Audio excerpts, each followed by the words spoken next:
Wheaties shirt on, but I don't remember the last time I actually ate Wheaties. I mean, it's maybe it's so gross. yeah, exactly. Like probably since I was a kid. Like I don't know who even eats Wheaties unless you put like a bunch of sugar on it. It's gonna be terrible. Speaking of basically cereals like Wheaties, so when I was probably 14, 15, 16, I used to go play pickup basketball with like grown adults all the time, right? And so um this one this one day I went to a new gym and there was a group of people and there was this guy who was probably like in his mid 20s and he was wearing a Frosted Flakes Tony the Tiger shirt. Okay, And I like so it. like obviously we're all new, nobody really knows each other's names, right? Like you introduce yourselves, but like you always forget someone's Yeah, name the second exactly. after you shake their For hand. sure. So For everyone sure. just started calling him Tony the Tiger, and we kept That playing at works. that gym for years, and nobody ever knew his name. We just all called him Tony because he wore one shirt one time. You still that you to this day you don't know the dude what the dude's name was? No, and I haven't seen him in God, I'm so old now. I haven't seen him in probably 18, 19, 20 years. That's funny. Yeah. But another cereal that is terrible without some sort of additive, regular Cheerios. No, My you kid, take that back. Honey Nut Cheerios are good, but regular No, Cheerios, regular Cheerios are amazing. I don't know about that, dude. It's not. Yeah, Dude, I mean, this whatever. the one of my favorite thing. This is so weird. One of my favorite things in life is the smell of Cheerios. It doesn't. See, I don't even like the smell of it. I I know exactly I what you're talking about because, I don't know why, but I think it's probably just like nostalgia or whatever. But yeah, like, probably. and I commented about this one time in the group, and somebody from Macros Inc. lives in Buffalo where they make Cheerios, Oh, and so okay. like where they live smells like Cheerios, and so they sent me You a would get shirt. sick of that though. They sent me a shirt that says "My city smells like Cheerios." Oh, So I that's have it in my awesome. closet still. I'll try to see if I can find it and wear it for an episode. Is your little man eating solids at this point? Yeah. So they have little. Have you guys bought him like the little like baby cereal that you can? It's like dissolves No. in their mouth. Okay, so they have those, and we used to buy those for our kids, and they look like Cheerios. So even to this day, my kids call them. They call Cheerios baby cereal. Whenever they want some Cheerios, they're like, "Can I have some? Dad, can you pour me a bowl of baby cereal?" So that's like what we actually call Cheerios. Your son might like chewing on those. We got it, but we have a very special sponsor today for this episode, by the way. So they've paid me a lot of money to put them on air. Anyways, we got a great episode for you guys, and this episode is brought to you by Dieter's Corn Dogs and Coaching. Hungry for results? Hungry for corn dogs? At Dieter's Corn Dogs and Coaching, you get both. Each corn dog comes with a personalized pep talk, and every coaching session ends with Brad handing you a deep fried certificate of progress. It's the only place where ketchup counts as a condiment and a pre workout. Dieter's Corn Dogs and Coaching, where the stick isn't just holding your food, it's holding your future together. Oh my god. You just give these to Chat GPT and just say make some I stuff up. Yeah, I'm basically like, here's my idea for this ridiculous service or product. Please write me a radio ad that I can Dude, roll with. So there these you have go. these have now become the highlight of my week. Yeah, That'll they're tell you the gonna. quality of my life right now. That's the highlight of my professional week. I'm glad I could put put a spark in there for you. Okay, So funny. we do have a sweet episode for you guys. We're going to talk about the psychology of change. Let me also put this out there. If anyone has ideas for future podcasts that you would like to see, please email me, dylan@macrosinc.net, because it's hard to come up with a topic every single week that we haven't already talked about after a while. So we might, not that there's anything wrong with going back to talk about things we've already talked about, because there's going to be people that never heard the earlier ones and such. But hey, if anybody has something specific that they want us to talk about, just shoot me an email. I'm open to ideas. We have the next few ones mapped out, but beyond that, we're kind of an open book. So send me an email if anyone has any ideas, and that goes for any point. Even if you're not listening to this live, if you're listening to this on a recorded podcast, shoot me an email if you got questions. All right, we're going to dive into this. This is about the psychology of change, and basically, I put this. So we talk a lot about what it takes to change a lot of things, whether that's yourself personally. Here at Macros Inc., behind the scenes, we talk a lot about what do we need to change from a business perspective and the things that we do behind the scenes to work with clients, right? How do we change more lives? How do we get more people through the door? and how do we, change our business for the better. So there's both personal and business. Obviously, today we're going to talk about the personal side of things, but there's a psychology behind it and a type of thinking that it's difficult to actually practice all the time, but there is sort of a framework to kind of get yourself into that mindset when we talk about the psychology of change and like how to actually change yourself. So I think most people already know the basics, right? And the basics are to, if you want to lose weight, we're speaking to our audience, which most people want to lose weight and get healthier. The basics And are look eat better. and look better, right? You want it. The basics are everybody knows you should eat better, move more, maybe get some better sleep. That's probably a touchy subject. I shouldn't have said that right now, but for you, but the real barrier is it's not knowledge, right? It's the execution of it. And so people that are listening have tried other diets, they've tried workout plans, other challenges, and when nothing seems to stick, you're kind of left with why? What do I have to do at this point? So hopefully this will give you a roadmap into why sticking with change is so difficult, and then understanding the psychology behind it can make the difference between another failed attempt and like actually accomplishing it this time. So Brad, when you think about the clients that you've worked with, or whomever, do you feel, I mean, would you agree it's not a knowledge thing? Do you feel like it's knowledge is usually the problem, or do you think it's more of a consistency and follow through thing? Um, man, way to start the episode with just a Right out the difficult gate. question. So let me start this episode by saying I am not a psychologist. Oh, I thought you were. I thought So doctor was all encompassing. I'm sorry. most of what I'm going to say here is personal opinion, experience, my read of the literature I've read, which, to be honest, is a very small portion of the psychology literature. I've read way more of the like nutrition science literature than psychology, um, and my own opinions and Yeah, and biases. And well, and so, you can speak personally too. Your yeah, personal perspective is any valuable. anything I say in here should not be construed as a direct reflection of the psychological research literature. So I'm just going to put that out there. Um, I think knowledge is actually a fairly large part of behavior change. And it's more of, I think a lot of people are unaware of why they have the habits they have. And so I think a lot of it comes down to trying to give people frameworks of understanding of why it is they do things, how behaviors are actually formed, and how you can change your behaviors. And so I think there is, for most people, there is a large gap in knowledge of like, why do I do the things I do? And so I think part of the behavior change for like long-term behavior change, I think for a large portion of people, it comes down to like really learning how their brain works. Right? This is one of the most fascinating things about the human experience, outside of how amazing the smell of Cheerios is. Our brain is so complicated that it doesn't really understand itself.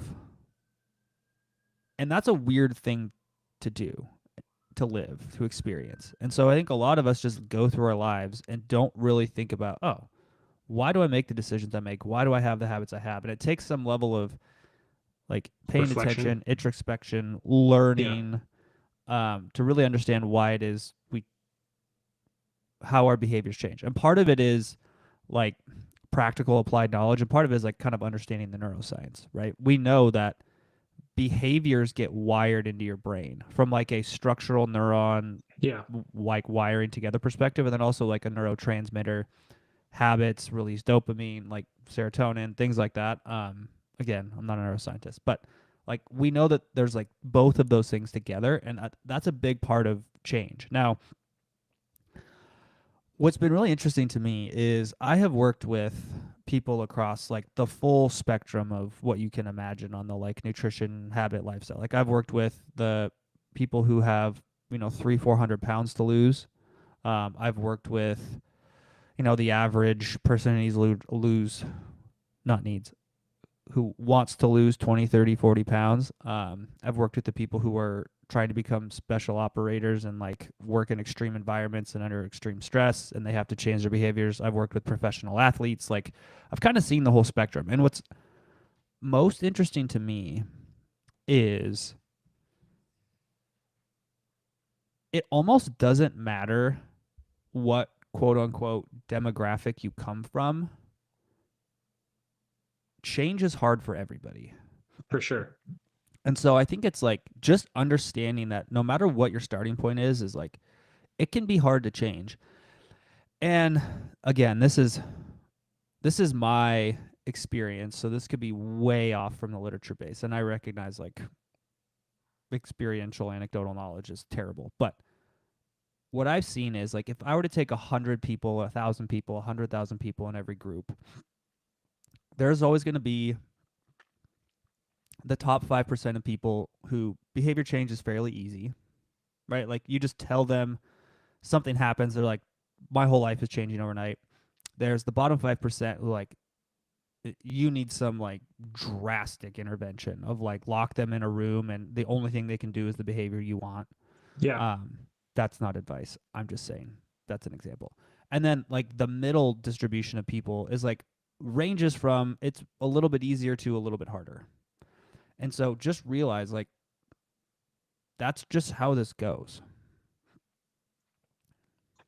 Interestingly, and you're right. I think neuroscience is really fun to like learn about and kind of have some sort of minimal understanding about. But what's interesting to me is when you really look at, so what was it that you said about because this is what got me to think of it, like essentially your brain is wired based on like how you behave and the things that you do, right? So like that means that you can go intentionally do other behaviors even if they're not like things you normally do, and you can consciously and repeatedly do them, even if you don't particularly enjoy it, and that will change your brain, right? Because it's transactional, right? Like basically what you're saying is our brains and our physiology responds to the stimuli that from the environment, right?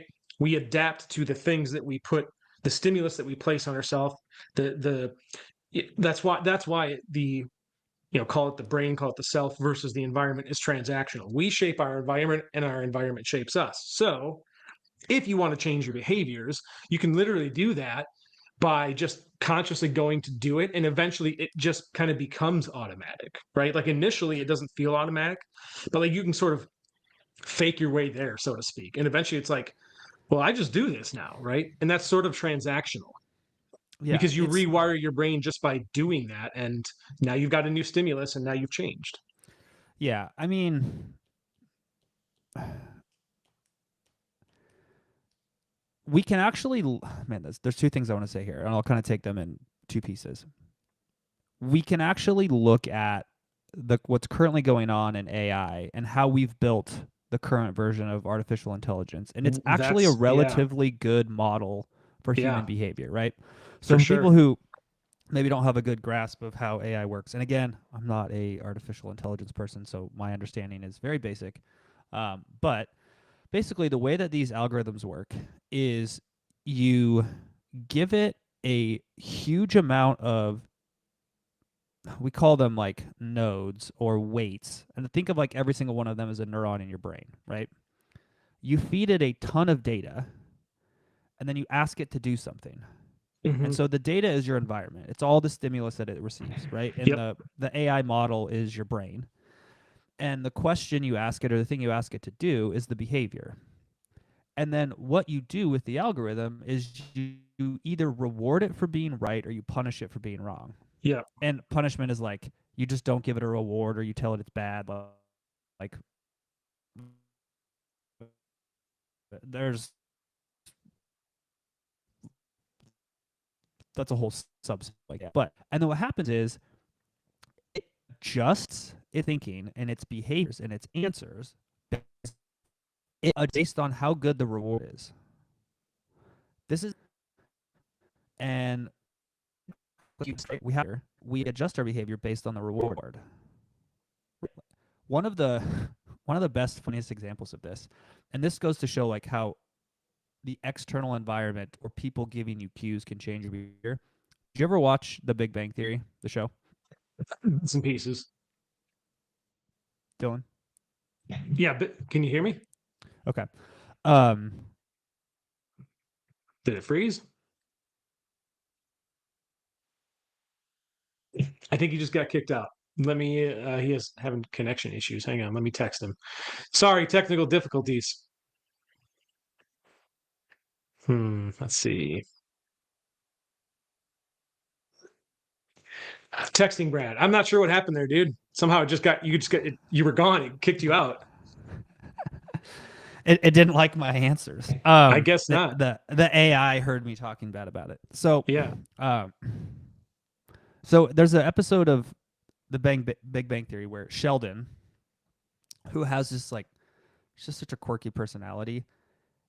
Penny, their neighbor, is at their apartment all the time, and so Sheldon is trying to train her behavior to be more of what he wants it to be. Okay. And so every time, like Penny obviously engages in 100 behaviors in an hour a day, whatever. Every time she does something that Sheldon wants her to do more of, he offers her a chocolate. Okay. And so by the end of the episode, she's like doing everything Sheldon wants her to do while she's in their apartment hanging out with Leonard. And that is exactly like, it's Pavlov's experiment. I was just going Like, to say Pavlov's for sure. It's such a fundamental part of how we build habits. Like, and if you look at all of the books on habit building, etc., like James Clear's book, some of the other books Atomic on Habits, yeah.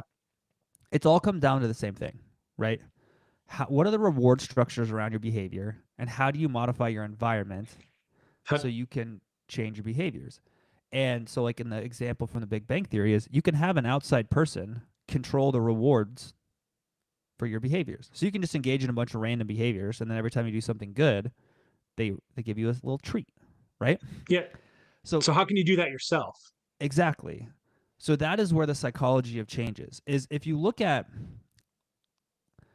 simplify all of what we know about psychology, behavior change, like if you look at self-determination theory and the trans-theoretical model of change and all of these things, like they really come down to, they try to describe the components of your brain in your life that help you do that better. Right? So when we talk about things like autonomy, relatedness, all of those things are just geared toward how do you structure your own thought process, your own environment, and your own decision making to have more of the good behavior, good reward. And just, it's on a loop. Right? We train dogs this way. For sure. And I know it's fairly simplistic and humans are a little bit more complicated, but like fundamentally, that's mostly how that works. And now what's really interesting is you ask the question then, okay, why do people engage in behaviors that are ultimately detrimental to their life, right? Like addictions. A lot of times our brain gets wired for the short-term reward over the long-term reward. Because like biochemically speaking, it's chasing that. That's what we want, right? Yeah.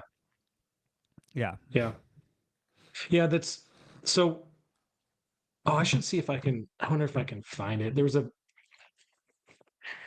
see if I can find a video that I'll just share. It's only a couple of minutes long, but I wonder.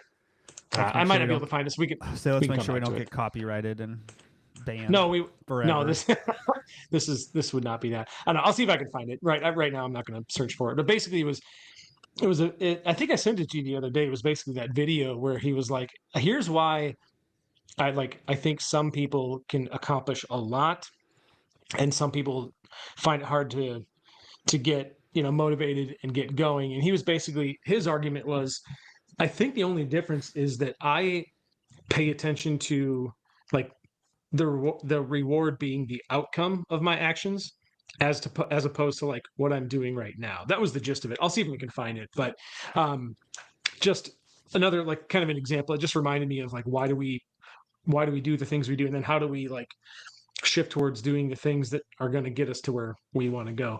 But anyways, so do you think like if we talk about willpower, and I say that because people are always like, I don't have, I'm not feeling motivated today. Like I just don't have, I don't know if I have the willpower to do it.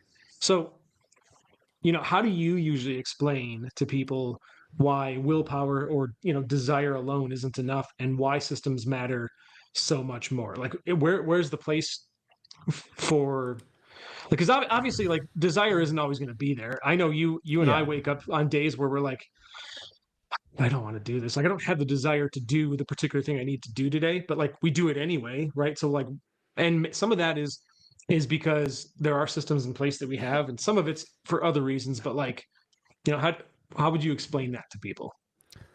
Um, Man, and again, this may be a very hot take that is not even remotely close to what's shown in the psychological literature, but I'll just give you like a heuristic about how I think about some of these things, just personally. And maybe this is helpful, maybe this isn't. If you think about a concept like willpower, desire, motivation, how much do you actually have control over those things? Right? Like, can you just summon it up and be like, oh, yep, I have 90% willpower today, I have 10% willpower today? No, just kind of like is the result of everything going on in your life, right? The same thing with desire, right? The same thing goes for motivation. I feel like those are things we tell ourselves to justify actions. And if you actually like, we can actually take all of those examples and give you very weird, like real world examples, but like, let's talk about willpower, right? Actually, let's talk about desire because it's a little bit easier. From like I'll give you two examples. One from a food, right? Let's say if you're in your office and you're working and you're fully locked into a project and you just have water, coffee, and gum on your desk, how much do you desire a chocolate cake? Like close to zero. Yeah, to me, it wouldn't even. It would. Why would it cross your mind at that point, right? Yeah, but even if it does, you're like, oh, chocolate cake sounds good, but it's kind of fleeting. You're busy, like it's just not Sure, it's not the right the environment. yeah. Now you haven't eaten all day. You go to the cake You store, you go to the grocery exactly. and there's a just beautiful piece of chocolate cake that you're like, hey, somebody ordered this. Do you want it? You're like, yeah. And now you're like, oh God, I need this chocolate cake, right? Same thing goes with like another innate human piece, like sexual drive. Like when you are um like let's say I'm playing a basketball game, right? I'm with a bunch of sweaty dudes and I'm fully focused on what I'm doing. Like my sexual desire is zero. That's just not even in my brain. Now, Right. if I were to be like at a strip club, probably very different, right? So these very labile things in your brain about how you feel that lead to decision making is very influenced by your environment, Yeah. right? And so think about that from the concept of your fitness and your nutrition stuff, right? How can you alter your environment and the decisions you make in your day and how you set it up to just kind of control those dials, right? You're not going to always have complete control over them because they just come up. They're very Yeah. basic biology. They're reptile brain stuff. Um, and so that's a big part of it, right? The example you gave of like, hey, I wake up and I have to do things I don't want to do, even if my motivation's low. It's like there are hundreds of millions, if not billions, of people who wake up every day and have zero motivation to go to work, but they go, Mm-hmm. Mm-hmm. right? Because Yeah. structurally they have to. That's what They it have to is. Yeah. pay a bill. Right. They don't Mm-hmm. have any other option. They don't have another job. They can't quit. Like they got to pay Yep. for health care. So it's like these are ideas wrapped around like how we understand how the brain works. So like how do you structure your life to where you take as much of these things out of it as possible? And So once you do that, then you start to get into the nitty gritty of like, okay, well, if I've done all these things and I still don't feel like going to the gym, how do I get myself to go? Like, I think the first step is like looking at the layers of how your life is set up to try to make this more effective for yourself. what about this? I think some people change or try to change because they think if they live a particular way or if they change their circumstances, they are going to be problem free. They're going to get rid of their problems by doing this, this, and this. The reality is, and I can't remember which book it was that touches on this, but basically it's like, look, if you're doing something in order to get rid of your problems, that's never going to happen. What happens is you end up with different problems, right? So your goal when you're trying this, we talk about the psychology of change. Your goal is not to eliminate your problems. Your goal is to craft a life and circumstances that give you problems you're willing to deal with, because you're never going to be problem free, right? It's like, Yeah. does the positive outweigh the negative, right? That's the goal. And so when we think about trying to change, it's like, what is the actual goal here? What am I trying to do? Am I trying to change because I think I'm going to have zero problems, or am I just trying to make a better life and make my problems less severe? Well, it's also what problems are you willing to swap for, That's exactly it, right? You're right? going to have problems. Which I ones am I mean, willing to deal with? let's say I have a money problem where I can't pay my mortgage today, right? Okay, someone gives me $10 billion tomorrow. I got a different set of problems. For sure. One, Yep. how many phone calls am I going to get asking for something? Yeah. Two, I got to explain to the IRS where $10 billion came from. Three, what do I do with this capital? How do I raise my kids to That. deal with this money? Like, Yeah. you're always going to be finding the next problem. Like, if we relate this directly to like health and fitness, okay, let's say you have a struggle with your body weight and it's specifically tied to the amount of food you eat and the quality of food you eat. Okay. Let's say you solve every dietary problem you have, right? And now you've lost weight, you've reached your goal weight. Well, now the problem is you look in the mirror and you don't look exactly like you thought you're going to look. Right. Right. Okay. So now the problem is, do I like jettison the rest of my life to go chase the perfect body? Do I live with how I currently am and just like have this level of defeatism the rest of my life? Like, you're always trading a problem for a problem Exactly. because that's human nature, For sure. right? I saw a quote one time. I don't remember like it verbatim, but it was something like, if we all threw our problems into a pile and saw everyone else's, we'd grab ours back. Like, it's just, it Yeah. was an interesting way to think about it, right? So okay, so we let's kind of let's kind of relate to a little bit more about how this crosses into fitness and nutrition.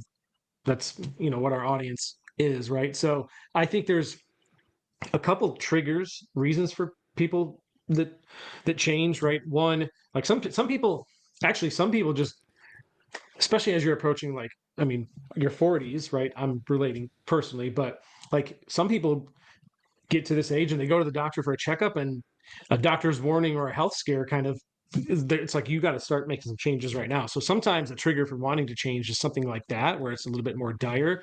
A Otherwise it's precipitating event. right. I think that's what they Or call it in the literature. yeah, so like, could be something like that.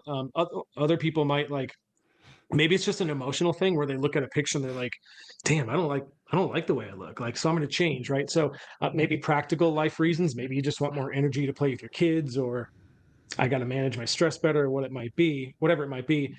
You've got external motivators, which are like, or let's say short term, outside focused, like, I don't know, like you want to fit into an old pair of jeans or something, or you want to look good for the upcoming vacation.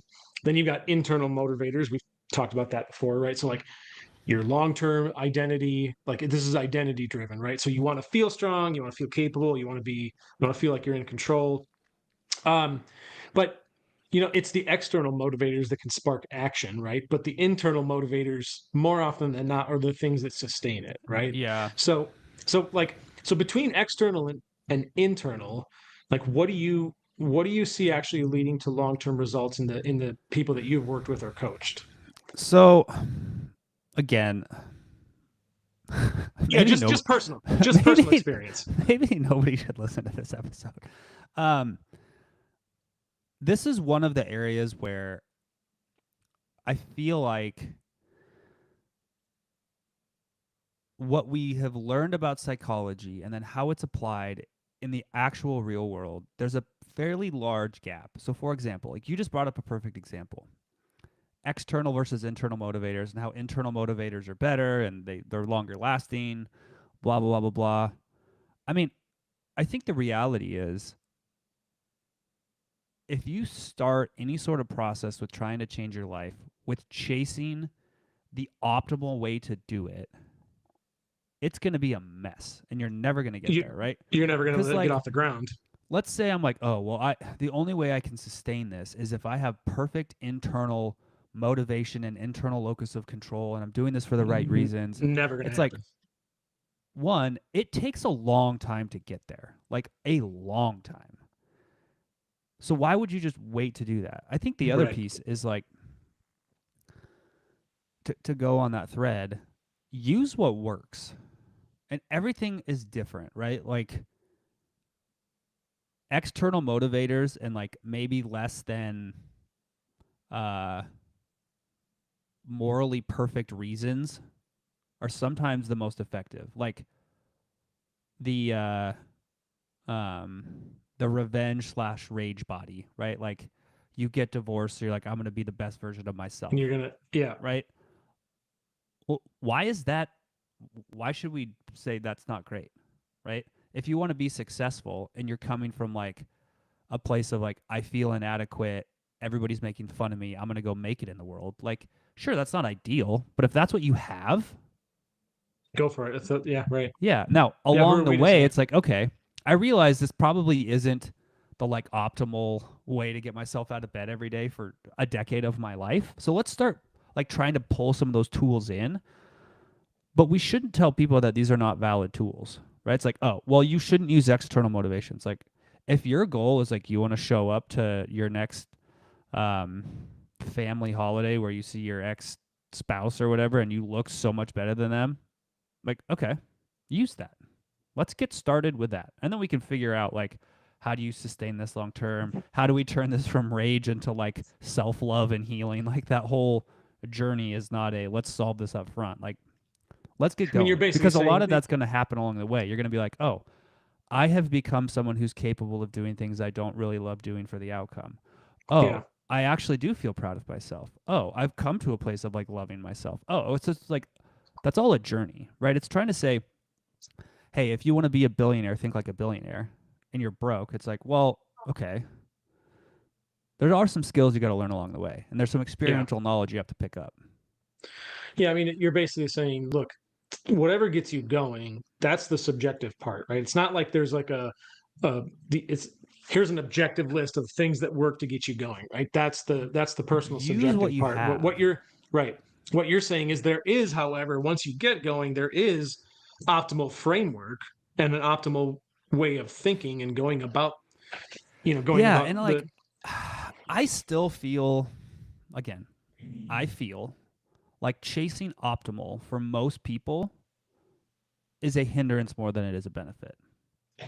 what else would you call it? Because I do think there is a framework. I don't know what word you want to use that like, but like there is probably some sort Head of in the optimal way. head in the general direction, Okay. right? Like, to go back to example, if the revenge rage body is the direction you started, let's maybe head towards the direction of let's try to pick up some internal motivation and some self-love along the way, right? And head towards that direction. But we're not going to just like everything we do is trying to optimize to this thing. I'm going to read a million self-help books on internal motivation. I'm going to go to all these classes.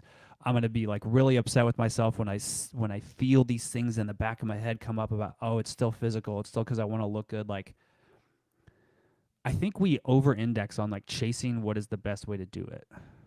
That's And probably true. and this is coming from someone who's like written about this, like, hey, these are the optimal ways to do things, like these are the directions you should head. But then also like working with people is your life is going to change all the time, Yeah. and you Yeah, that's have to true. be able to pull, like, grab the toolbox and use what you can. Well, So it's sort of like everything in my life comes back to basketball, which I'm sorry, but like when you're playing a game, there are maybe we could get some times. F1 analogies going Well, forward. I mean, most I've ever done is drive a go kart, and Okay, fair. I'm like, to borrow a phrase from the kids these days, I'm pretty mid at go karting. Jay hates it when I talk like this. So, to go back to the analogy, like on the basketball court, there are different types of yourself that you need to pull on at different times, right? Like there's times where you need to play very slow, very in control, very emotionally balanced, um, very unselfish, like ideal team player.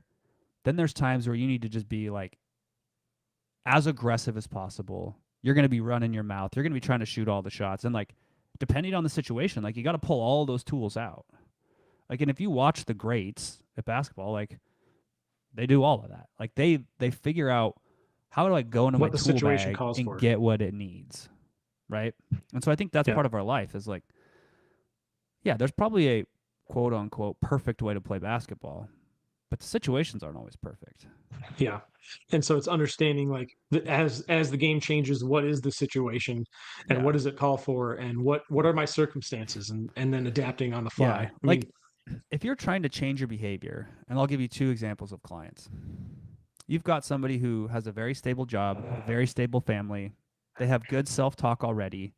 Um, their life is relatively low stress, and they've struggled to like just maintain healthy behaviors, and they have about 20, 30 pounds to lose, right? And for them, it's like, hey, they can get started, but they like kind of lose motivation and they can't really like seem to get it right. Like that's somebody where it's like, okay, well, let's look at the internal factors of why this is going on, right? Okay, let's start maybe with some internal motivation, internal locus of control strategies. Like, why do you feel like you can't sustain this? Like, okay, that's one client. Another client, 150 pounds overweight. They just got out of a really bad relationship. Their job is they just got fired. They are in a financially really tough spot. Like, the last thing I'm going to do is put that person on a like, let's look at your internal motivation and your internal locus of control. For them, it's going to be like, okay, the situation we're in right now, like from a health perspective, is not great. From a life perspective, it's not great. What tools do we have that we can use to pick you up from your bootstraps and get you going? mm-hmm. And at that point, it's like, let's just explore the tools and let's lean on those for the first 6, 8, 12, 24 weeks. And so that's like what we really talk about when we're like, okay, how do we change your behaviors? We really do like it's just funny because the nutrition, like the actual nutrition piece, is such a small part of what we do, and a lot of it is just so much exactly what you said. And I think if if people if people really knew that that was kind of the core of it, like I think it would drive a lot. Like I just think more people would, kind of see the benefit there and be like, oh, okay, so it's not just how do I count my macros? It's I mean, no, that's Yeah. like this much of it, right? So this is an interesting line of conversation, and I want to bring it up because I think it's illustrative from the business case standpoint and from the like consumer based standpoint. So I've been leading a series of focus groups with people in the Yeah. Macros Inc. community, like Mhm. short term clients, long term clients, people who haven't signed up yet. I'm just trying to like better understand Yeah. things. And one of the things that has come out, especially in clients who've been here a little bit longer, is the reason they get so much value and they stay for, and we have clients who've been with us for 8 years, right? Yeah. Right. Is the response is the coaching is about my life. It meets me where I'm at and everything's individualized. Like it's not like, hey, do A, then do B, then do C, no matter who you are. It's so individualized, which is how you actually help people, right? For sure. But the hard part of that is if you look at the businesses that have tried to do individual one-on-one coaching, nobody has scaled to the like size of Apple, who's like the monopoly who runs the Yeah. world, right? Right. And it's because if you try to take the model of here is the prescription, here's the algorithm, here's what everybody does, you can get on the hype train and probably spend a ton of money marketing and get the company to a big size, and it's just going to fall off, right? Why do you say that? Like, what do you mean fall off? Because like they're going to peak and then they're just going to crash because Sure. they'll go through all of the potential clients that they could have bought with advertising. I see. People Okay, I got people you. will Right. realize, oh, this I see doesn't what you mean. really work for me, Right. Right. and then they'll leave and they'll go to something else, right? So that's the business side. Now the personal side of this is as humans, we are always looking for what is the easy system to solve. So most people are going to go, oh, I see that app. Oh, I see that diet. Oh, I see that exercise bike. Oh, I see, like, and if you watch consumer behavior in the health and fitness space, that is exactly what you see. Every major company goes through like the boom and bust, right? I mean, look at, just go back. You've got the Jenny Craigs, you have the Weight Watchers, you have the Yeah. Bowflex, you have the P90X, you have the um, Billy Blank's And Tybo, you have Peloton. Peloton, you have Yeah. Beachbody, you have, like, there is a graveyard of this. And that will probably always be the case. Yeah. Right? And so that model, that financial model, is get in early, try to get as much share of the company as you can, and sell it when it's at its peak. And the collateral damage, who cares about the people and who cares about the investors who lost money because I made mine? Like, that sounds terrible. That is how it goes. Like, I have Yeah. seen the P&Ls. I've been in the conversations with like the investors. Like, I know how this goes. And so when you think about like what it actually takes to get people to get to where they want to go and change, like, you have to find ways to have conversations with people on an individual level. That's really interesting. We'll have to talk about that some other time, but that's just, yeah, that's a conversation for a different time, but really interesting. That's a good point. Um, in the interest of time, because we've got about 15 minutes left here, there's some other things I wanted to cover, but um, I think when you talk about like trying to, let's go to a few of the, I'm trying to think how I want to say this.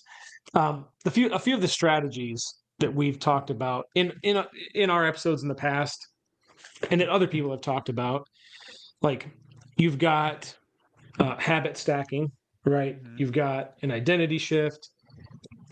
We talk about celebrating the small wins. We've talked about shifting and modifying your environment, so like the design of where you're at, and then we've got the power of coaching, right, and the accountability. So it's, when it's, well, let me back up for a second too, because I have a question for you. But the habit stacking part. So just for anybody that isn't aware, like essentially you're attaching a new action to an existing routine, right? So like, for example, if you drink water, drinking water right after brushing your teeth, or maybe you like your coffee's brewing and you're going to do 10 push-ups or something, right? Like you just that's habit stacking. Identity shift is like, I'm moving from I'm on a diet to I'm a healthy person. That's one example. The importance of celebrating small wins. It's like if you celebrate early, you can, like, I don't know, like I hit my protein goal for the day. You'd be surprised at the small wins that can create momentum for people and like start to build their confidence.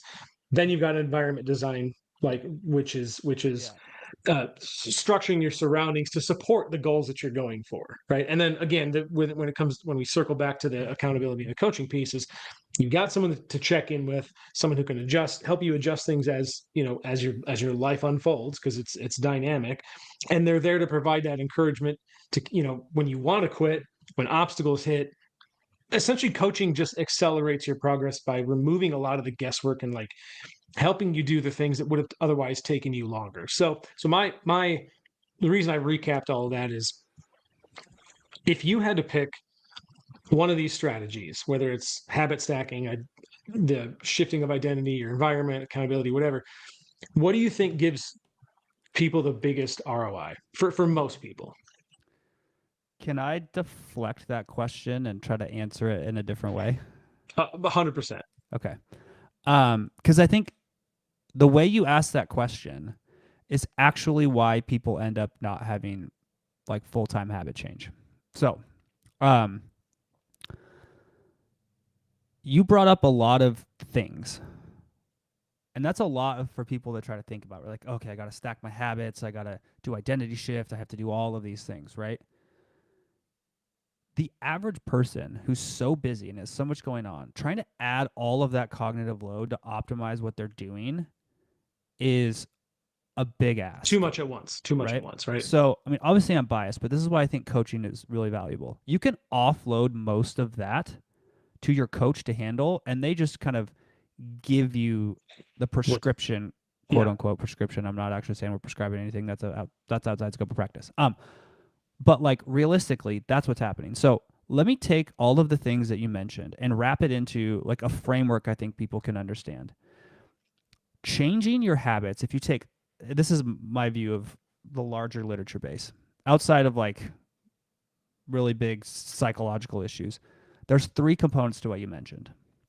There is lowering friction or lowering barriers. Mm-hmm. So things like habit stacking, like you're already doing something, so let's not make it harder to do it. Mm-hmm. Increasing reward or aligning reward, so you get good feedback when you do the thing you're supposed to do, and your like perception of yourself and your identity, right? Which is like self-talk, motivation, like all of those things wrapped in. So it's really three things. And in my mind, those come down to like two actionable things. It's your environment and it's the systems you set up. And so when I talk about Mm-hmm. environment, it's like it's the house you live in, the things in your house, the city you live in, the coworkers you have, and the friends you have. Let's talk about the identity piece. If all of your friends that you hang out with talk bad about themselves, talk bad about their spouse, all they do is gossip, and they spend their weekends at happy hour and bars and festivals and things like that will become your identity, For sure. right? Mm-hmm. That's your environment. It's really hard to be the one person in a group of, as an adult, I think you have like two friends, right? Like that's my life. I Like have one. you're are you counting me? Am I your one friend? Yes. Yes. But like that's a big piece of it, right? Your identity and the way you talk to yourself is a huge part of that, and that your environment structures that. And so one of the things that a client brought up yesterday is they had tried coaching for a while, for like they tried to sign up for a trial and were here for 3 months and like left because it wasn't really like a good time and they weren't mentally ready, and they came back and they've been in coaching for a few years, and they said one of the biggest things that changed their trajectory was that the conversations they had with their coach changed their self-talk, because they were now talking to somebody That's awesome. who talked to them much different. Yeah. Instead of them just being in their head like, oh, I'm so bad I ate this cookie, oh, I'm so bad I didn't go to the gym, their coach helped rewire that. It's like, no, we don't talk about ourselves like that. Yeah. No, it's not bad that you ate the cookie. It was your daughter's birthday and you made him for her, so you wanted to enjoy it. Like, okay, that's you being a good mom. That's not you being a bad like weight loss person, right? dieter, right? Yeah. So the environment's huge. And then obviously the like, where do you live? Can you go for a walk? Is it safe? Are there mountains? Is there a gym close by? Like those things are all environment. And then the reward piece. One of the things that I personally struggle with in my life is I give myself no reward for accomplishing anything. Right? And so for me, that makes behavior change hard. Like if I go to the gym, my mind is not like, hey, good job, you did this. Give yourself a reward, whether that's like an actual reward or just like the mental congratulations. For me, it's more of like, okay, I did what I was supposed to do. And I think for a lot of us, trying to rewire the fact that we know reward is important. Try to avoid the, oh, I should have just done this. Like try to find ways either structurally in your self-talk to like actually reward yourself with doing the things that you want to change. And so if you kind of break it down, like that's what it comes down to. It's environment and systems. What if I contact your wife and say, hey, I need you to, every time Brad goes to the gym or goes to plays basketball, I need you to be at home and have ice cream for him. That's your reward. One, she would just, when I come home from basketball, she's like, did you hurt yourself? No? Good. Okay. She cares. Which is fair, because I have been known to come home with broken limbs and dislocated fingers and black eyes and all those things. But like, those are the big things. Like if we strip this down and we talk about how do you actually change your behavior, it's like change your environment as much as you can. Sometimes that involves people, it involves where you live, it involves the things in your house. Now, not everybody can move, not everybody can change jobs. So it's like, okay, let's start with changing the food in your house and the people you spend time with. Like when you text your friends to go do something, maybe text the friend who has a different way of talking about themselves in the world and like go schedule a hike instead of going to happy hour, right? Right. Like just start those things. start the process of like lowering the friction. Like, For sure. I mean, all the things of like set your shoes out, set your alarm, prepay your gym membership a year in advance. Like all of those little tactics are things, but they really come down to like, how do you lower the friction? Yeah. And then like give yourself a reward. Yeah. This is a random question, but because you're talking about the reward and ice cream and you coming home with injuries, but what's the worst have you ever what's the worst injury you've had from basketball? Have you broken ankles before? Or what's Yeah. been your worst injury? Yeah. You have. Like Mm-hmm. actually broken, not just sprained? Oh yeah. I broke the head. Damn. I had like basically a double avulsion fracture of my Ugh. lateral and medial malleolus. How did that happen? Just came down wrong? No, somebody was I was going this way and somebody was going this way and they just like full speed stepped on the inside of my Oh, ankle and damn. it just like overrolled it to the point where the tendons popped, the tip of Wait, the was bone. that like only a few years ago? It was 2019. Yeah. I remember because now I I remember was in the a injury. boot. That's what that was. I've got a Dang. great picture. Yeah. That was a whole story. It was I went to go play 5 a.m. pickup. I had to drive myself home. I was on a conference call because I was working at Macros Inc. at the time, and I was working a full-time job. So I was like trying to do meetings early before I had to go into the office. My wife was still sleeping. I had to crawl up the stairs in my garage with my phone in one hand and try to open the Damn. door. Dang. And then I laid there in the kitchen finishing my call. Then I had to yell to my wife to help me up the stairs, and then I showered, and then I had to go. I went to my Did dad's it require office. surgery? I can't remember if you had surgery. No, thank God it wasn't displaced. So Okay. I was just in crutches and a boot. But then I was at work by 8:30. Like, Yeah. that's Well, I know, yeah. and I know you've I've certainly broken jammed. ribs. I've dislocated shoulders. You've jammed fingers for sure before ever broken one. I mean, Probably. I don't go get them X-rayed. I just wait. Yeah. Unless Yeah. it's like, like if you Actually, chipped a bone or you had like a small fracture, like what am I gonna do? They're not gonna put me I in a actually cast think for something that's not displaced. a memory is flooding back to me now. Actually, of you within I want to say the last year or two that you did have something like I think you did jam a finger because I remember it was like huge. I don't know if that am I Yeah. just making that up or did that actually happen? I could have sworn you also had like No, a and giant finger. that was You're one like- of those things where I did It's it like a and like Frankenstein finger. I knew it was bad. But I was like, it's fine. So like because I've jammed my fingers before. It just happens, yeah. And so I just like went home, showered, whatever. Didn't think much. Like I didn't ice it like an idiot. Like I just kind of just kept on with my day. And the next night I was sitting on the couch and I was like, God, my finger really hurts. And I looked down and it was so swollen that I was like, I wonder if I have compartment syndrome. Oh yeah, now I remember you saying that. Because it felt like the skin was gonna split. So I like iced it and I was like, if this isn't down by tomorrow, I might have to go get this like for sure because I don't want my finger to die and fall off. So that was for sure. It wasn't compartment syndrome though, right? No, I put ice on it. And it was fine. I mean, the swelling went down and it was a little bit better the next day.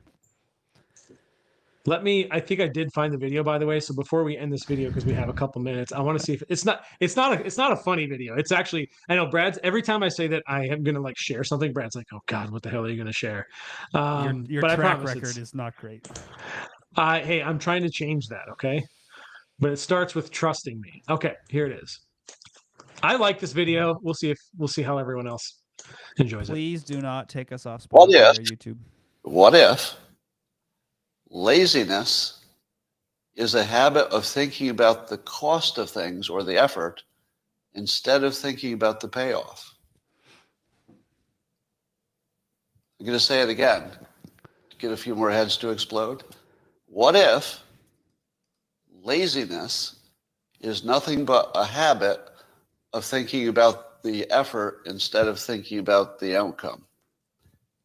What if you could reverse laziness by simply developing a habit of thinking more about the, let's say, the delicious food that you would like to enjoy instead of how long it would take you to get up and go get it? So, but the real question is, if you were to test this at home and try to see if you can think more about the good outcome and less about the work, would you get it done? Why is it that people have a second child? Why does a woman who goes through this awful, awful childbirth Great question. No idea. have a second child? Don't they always say the same thing? If I remembered how bad this was, I wouldn't do it again. Right? So the not thinking about the effort is vital to actually the survival of humanity. If we focused on how hard it was to have a baby, you just wouldn't do it, or you do too little of it. But if you focus on how awesome it would be to have a family, well, there you go. You're going to go through the pain because you've already committed. Am I ambitious, or do I simply have a thinking habit which produces dopamine because I'm thinking about the positive outcome? And is the dopamine the thing that gets me up and moving? And when you're observing me, you say, how the hell do you get so much done? Right? And how do I do it? I think it's just this. When I think of all the things I do, I think about them in terms of their benefits.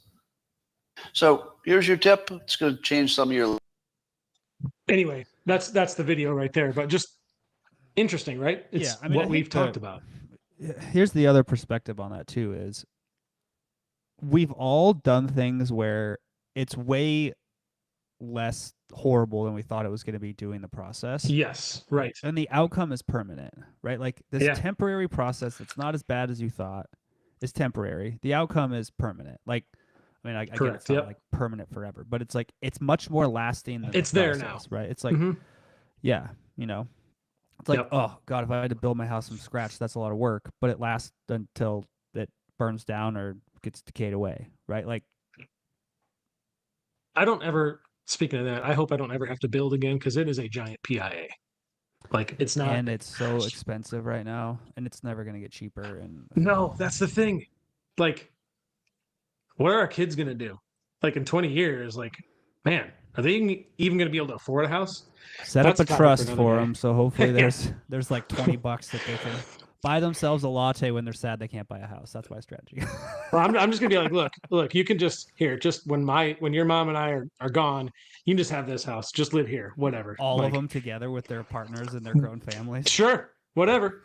They do that in other countries, don't they? Do that in like a lot of Asian countries. I think families live together, right? So let's just do that.